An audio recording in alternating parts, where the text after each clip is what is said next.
The alien planet is set to return to its original settings, and it turns out that it no longer requires a queen to lay eggs, with its combat power also being significantly enhanced to an epic level.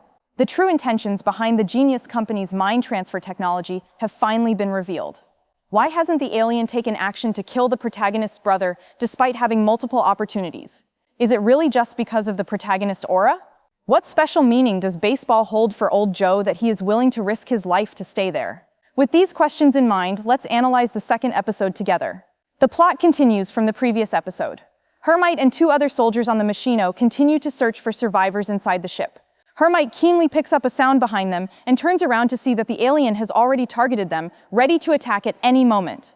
The three of them arrive at the medical room. The female researcher who worked in the laboratory in the first episode is covered in blood and has purple lips. Hermite deduces that she must have died from suffocation. On the other side, a man lies dead on the operating table, and an endoscope on the screen shows an alien creature inside his digestive tract. Further examination reveals that the man's chest has been opened by a device, but the wound was not caused by the chest-bursting alien. Instead, his brother was parasitized by another alien, and a surgery was attempted to remove it, but the alien that was removed killed the researcher. Since everyone is dead, there's no need for the three of them to stay longer. They enter the building through a hole on the other side of the ship, while the alien is slowly approaching from behind. Meanwhile, at the Genius Company, Sylvia, who acted as a foster mother to Wendy when she was still known as Marcy, is discussing the company's current situation with Boy. Sylvia believes that they have solved the problem of human birth, aging, illness, and death, and now everyone can achieve immortality. The next step should be to consider the quality of life for these people. Boy, however, has different thoughts. The original purpose of his experiments, or perhaps the reason he founded the company, was not to achieve immortality, but rather, this might be the life goal of the young genius billionaire. The camera then cuts to Wendy, implying that she could be that exceptionally intelligent individual. Their ship has not yet reached New Siam, and Boy starts talking to Slaley, a mixed-race Indian man beside him. He repeatedly insists on finding his brother, but Slaley doesn't understand this emotion. His father died of a cold in Mumbai, and he no longer has any family. Meanwhile, Hermit and the other two soldiers descend the stairs and soon encounter a dead end. They must jump over a large gap to continue. The first soldier jumps without hesitation. The second soldier almost falls but manages to avoid it safely. Hermit hesitates for a moment, but then a drop of water falls from above. He quickly aims his gun and jumps just as he's about to be caught, accidentally landing on a lower level. He runs into an elevator and escapes from the alien's pursuit. Still in shock, he tries to contact someone, but the signal is lost and his arm is injured and bleeding, putting him in a dangerous situation. The camera shifts to a day earlier.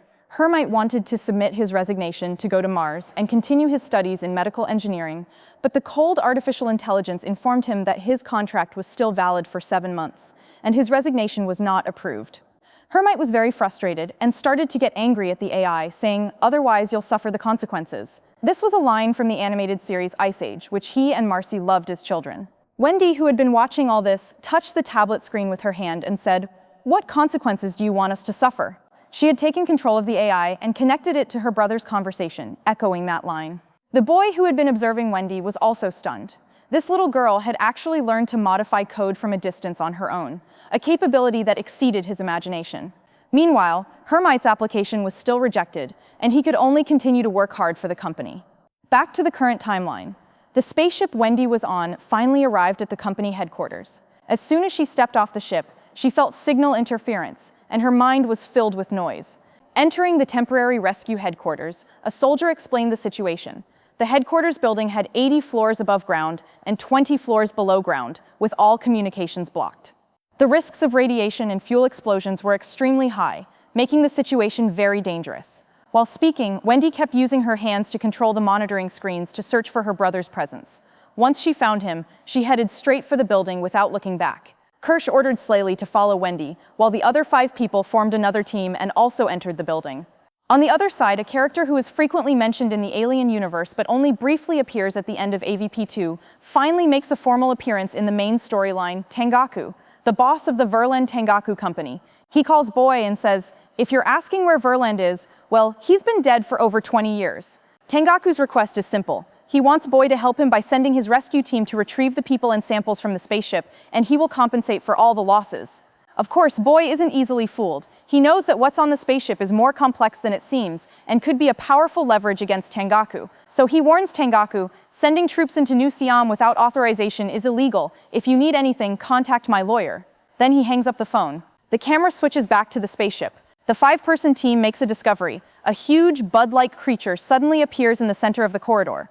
Kirsche instructs the three hybrids to find something that can capture this creature. The three enter the laboratory and find the two soldiers who died a tragic death in the previous episode. As they explore further, they see the body of a monster that has been dismembered beyond recognition, as well as a kitten that has been parasitized by the monster, with its entire lower body crushed. Suddenly, Kirsche, hearing the noise, enters the laboratory and connects his body to the computer in an attempt to retrieve data from the machino. The camera turns to Hermite. He emerges from the elevator and arrives on the upper floors of the headquarters, which is exquisitely decorated.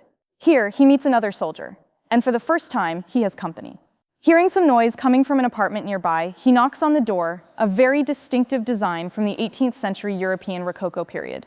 Without a word, it's clear that the residents of this apartment are either wealthy or are hosting a lavish and licentious party. The noise from these noble parties is so loud that it wouldn't even be disturbed by a spaceship crashing into the building. Therefore, they are quite displeased with the interruption and angrily close the door. Just then, a creature suddenly appears from behind a previously empty sculpture. In just a few seconds, the noise from the party stops completely, except for the most arrogant nobleman. The creature doesn't miss Hermite either. Fortunately, Hermite happens to encounter Moro, who has just found the creature. Moro uses a stun gun to knock the creature down, and then knocks Hermite out as he tries to get up, before using another function to pack up the creature and take it away. However, as they are about to take the elevator, they are stopped by four soldiers who recognize that Moro is a cyborg and point their guns at him, ordering him to drop his weapon. By this time, the creature has already woken up. With no other choice, Moro puts his hands behind his back and turns around. The creature approaches Moro, but shows no interest in him. Logically, a cyborg should have some human characteristics, but Moro's nervous expression and sweating suggest that he is not entirely an artificial intelligence. He has emotions. By the time he turns around again, all that remains of Moro are some pieces of flesh. The camera cuts to another scene. While checking the surveillance, Kirsch notices 6 alien eggs in a room. He sends the hybrid Schmidt to that location, and then prepares to contact Wendy and Slaley. By this time, Wendy and Slaley have been following Hermite all the way to that bloodthirsty floor. Hermite wakes up from a coma and enters a room containing precious items.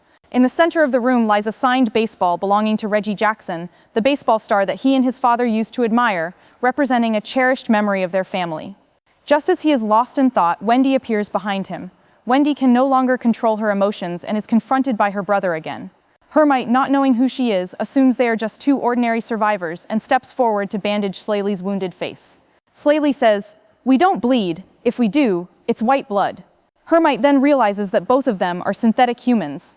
At this point, Kirsch contacts Wendy and tells her and Slaley to quickly find Schmidt to seal the alien eggs and prevent them from escaping and reproducing. After hanging up the phone, Kirsch invites Hermite to join them, and out of fear of being alone, Hermite agrees. As the 3 of them head towards the alien eggs, they start chatting. Slaley, who can't keep secrets, reveals that Wendy's original name before her consciousness was uploaded was Macy. Hermite says, "My sister also named herself Macy. We were just kids back then, so there's nothing left to hide now." Wendy has no choice but to reveal the truth, but Hermite can't accept it and refuses to acknowledge it. However, soon after, he begins to ask private questions that only a brother and sister would know. When one answer isn't enough, he asks another, and Wendy responds. Finally, Hermite believes that this stranger in front of him is his only relative, and the siblings embrace each other tightly. But they don't have time to linger. They still have a mission to complete. Slaley looks at the 6 alien eggs but doesn't hear Schmidt's voice. Suddenly, Wendy senses something approaching them at high speed. It's undoubtedly an alien. As the alien gets closer, the noise in Wendy's mind grows louder. Hermite leans in to look at the egg and sees that it is still moving, so he immediately stands up. What he doesn't notice is that the alien has already arrived. Alien Earth, Episode 2,